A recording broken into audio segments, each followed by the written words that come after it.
Às 13h47 da madrugada de 15 de outubro de 2025, o Mar do Caribe volta a se acender com uma série de explosões.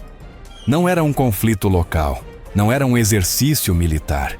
Era uma operação americana dirigida contra embarcações vinculadas ao regime de Nicolás Maduro.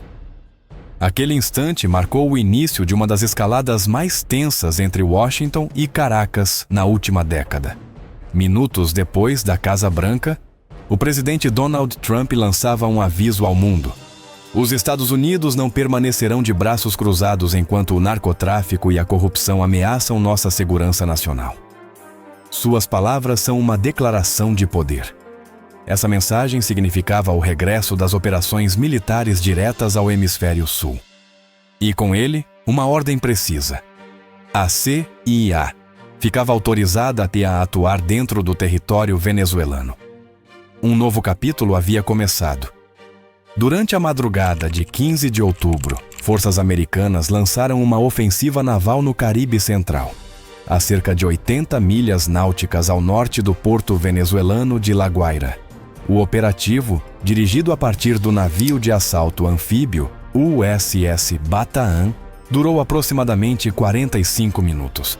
O ataque foi executado por helicópteros MH-60 Seahawk, equipados com mísseis ar-superfície AGM-114 Hellfire, apoiados por drones MQ-9 Reaper, encarregados da vigilância em tempo real.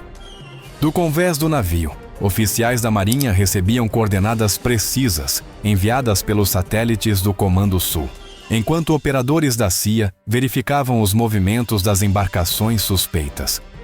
O Pentágono garantiu que os barcos destruídos transportavam carregamentos associados ao narcotráfico e a redes econômicas do regime venezuelano. Segundo seu comunicado oficial, o objetivo era neutralizar rotas ilegais de tráfico marítimo e reduzir a capacidade logística de organizações criminosas vinculadas ao Estado venezuelano. Às 13h52, o primeiro míssil atingiu uma lancha que se deslocava sem transponder e rumo aos Estados Unidos. As imagens térmicas mostraram a destruição total da embarcação em menos de 30 segundos. O que começou como uma operação marítima pontual, logo revelaria uma dimensão muito mais profunda. Horas depois de Washington, o próprio Trump anunciaria que havia autorizado operações secretas da CIA dentro da Venezuela, insinuando que os ataques no mar poderiam ser apenas o prelúdio de algo maior. Horas depois do ataque naval, a tensão escalou quando o presidente Donald Trump confirmou publicamente que havia autorizado a Agência Central de Inteligência, CIA, a realizar operações secretas dentro do território venezuelano. Com essa declaração, a possibilidade de uma ofensiva terrestre deixou de ser um rumor e passou a ocupar o centro da agenda internacional. O anúncio foi breve, mas contundente. Nas suas palavras: se a Venezuela continuar a ser um refúgio para o crime, agiremos em terra, mar ou ar. Se uma operação terrestre se concretizar, os Estados Unidos dispõem de um poder militar sem comparação no continente. O Comando Sul, com base principal em Doral, Flórida, coordena atualmente mais de 45 mil efetivos ativos e de reserva, além de uma rede logística que abrange desde Porto Rico até Curaçao. Em um cenário de incursão limitada, os primeiros a entrar seriam grupos de forças especiais do Exército, os Boinas Verdes, apoiados por unidades de reconhecimento da Infantaria da Marinha. Essas forças, projetadas para ataques rápidos e precisos, poderiam ser mobilizadas em menos de 6 horas após o aviso presidencial. Seu objetivo inicial não seria ocupar território, mas sim neutralizar infraestruturas-chave utilizadas pelo narcotráfico. Segundo relatórios de inteligência parcialmente desclassificados, os Estados Unidos monitoram há anos mais de 20 pistas clandestinas nos estados venezuelanos de Zulia, Apuré e Falcón, usadas por organizações ligadas a redes de contrabando e transporte de cocaína para o Caribe. Com apoio aéreo, essas pistas poderiam ser destruídas por bombardeios de precisão realizados por caças F-18 Hornet e F-35 Lightning II, capazes de operar na área. Cada avião poderia lançar mísseis guiados JDAM, com margem de erro inferior a 2 metros, minimizando os danos colaterais. Outro ponto vulnerável são os portos marítimos clandestinos na costa ocidental venezuelana, especialmente entre Punto Fijo e a Península de Paraguaná, onde os serviços de inteligência americanos documentaram atividade noturna de embarcações rápidas. Um ataque coordenado poderia incluir assaltos anfíbios de curta duração para destruir os cais, tanques de combustível e armazéns usados para esconder carregamentos ilícitos. O desdobramento de uma força assim exigiria coordenação entre a Marinha, a Força Aérea e a CIA, combinando inteligência humana com vigilância por satélite. Os drones RQ-4 Global Hawk, por exemplo, podem sobrevoar o país por mais de 30 horas contínuas, identificando movimentos e transmitindo dados aos centros de comando em tempo real. Os especialistas militares concordam que os Estados Unidos poderiam desativar a maioria dessas rotas logísticas em questão de dias. No entanto, a Venezuela possui defesas antiaéreas russas S-300 e um contingente armado de mais de 120 mil efetivos, o que tornaria qualquer operação terrestre mais custosa e arriscada. Apesar desses riscos, analistas apontam que uma intervenção limitada, focada em destruir pistas, portos e centros de armazenamento, seria suficiente para paralisar grande parte do comércio ilegal que alimenta as tensões entre os dois países. Mas o que começou como uma promessa de ações cirúrgicas, logo gerou uma reação em cadeia. A Casa Branca não falava mais apenas de operações secretas, mas vários oficiais do Pentágono começavam a mencionar publicamente a frase ataques seletivos em terra. Após o anúncio presidencial, a atenção internacional se voltou para a CIA, a agência encarregada de executar operações secretas dentro da Venezuela. Embora o governo americano não tenha revelado detalhes, os antecedentes históricos permitem entender que tipo de estratégias costumam ser aplicadas quando Washington busca pressionar de dentro um regime considerado hostil. De acordo com relatórios compilados pelo The Washington Post e pela agência de imprensa associada, a autorização concedida por Donald Trump à CIA incluía a possibilidade de recrutar informantes, infiltrar redes logísticas e financiar movimentos de oposição clandestinos. Essas ações, longe de serem inéditas, fazem parte de um padrão documentado em conflitos recentes. Em países como Iraque, Líbia ou Síria, a CIA operou por meio de células pequenas e altamente móveis, especializadas em desestabilizar infraestruturas políticas e midiáticas do regime-alvo. Suas estratégias mais comuns incluem a intervenção no fluxo de informação, a propaganda seletiva e o apoio financeiro a grupos civis que possam gerar fraturas internas.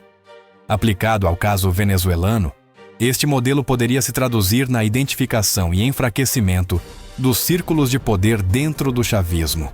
A agência possui divisões dedicadas a rastrear movimentos financeiros, detectar corrupção e promover dissidências nas estruturas governamentais.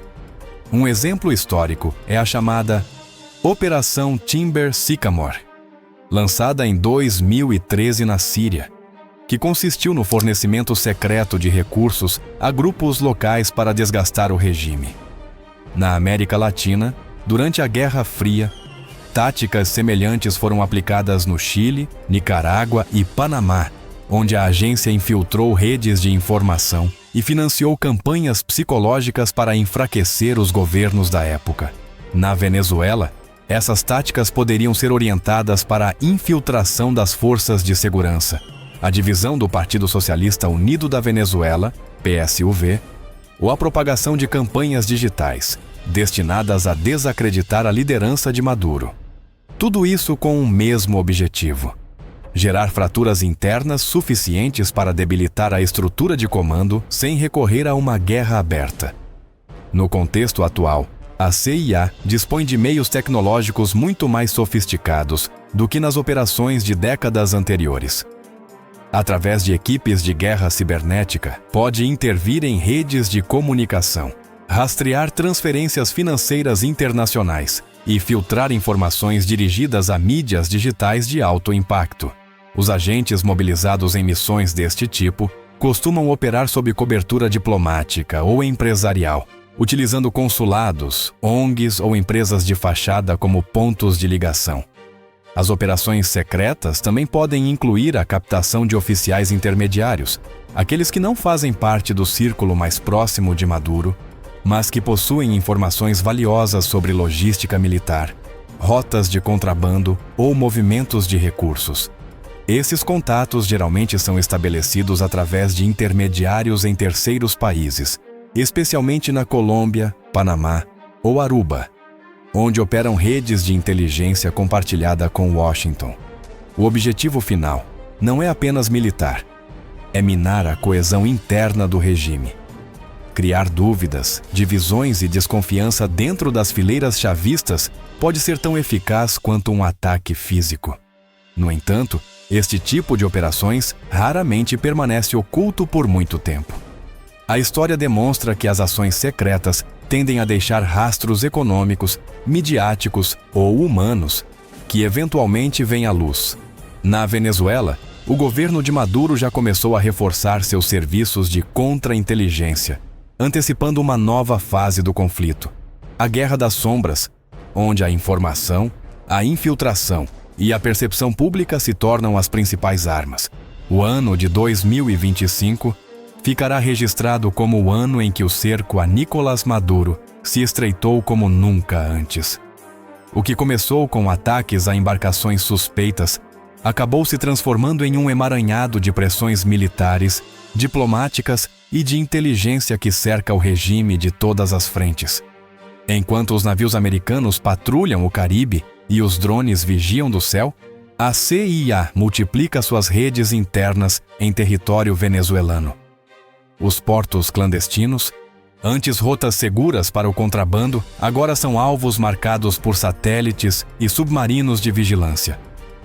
Ao mesmo tempo, as pistas ilegais do sul do país começaram a ser destruídas ou abandonadas, sob o temor de novos ataques. Em Caracas, o governo reforça seu aparato de segurança, mas as rachaduras são visíveis. Vários setores do chavismo mostram sinais de fratura, e a população civil, exausta pela crise econômica, observa o avanço do conflito com uma mistura de incerteza e desconfiança. Washington, por sua vez, mantém a pressão. As sanções continuam, as manobras militares não cessam, e os discursos oficiais reiteram que nenhum regime autoritário está fora do alcance da justiça.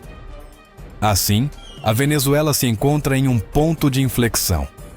Um país sitiado política e estrategicamente, cercado por um poder que combina precisão tecnológica, pressão econômica e guerra psicológica. O cerco não é mais uma metáfora. É uma realidade que se estreita a cada dia mais sobre o Palácio de Miraflores. A situação na Venezuela evolui minuto a minuto. As operações continuam e o cerco político e militar se estreita. Até onde irá esta escalada? Estamos diante de uma mudança histórica na região? Queremos saber a sua opinião. Deixe-a nos comentários e participe da conversa. Seu ponto de vista conta, e aqui, cada voz importa.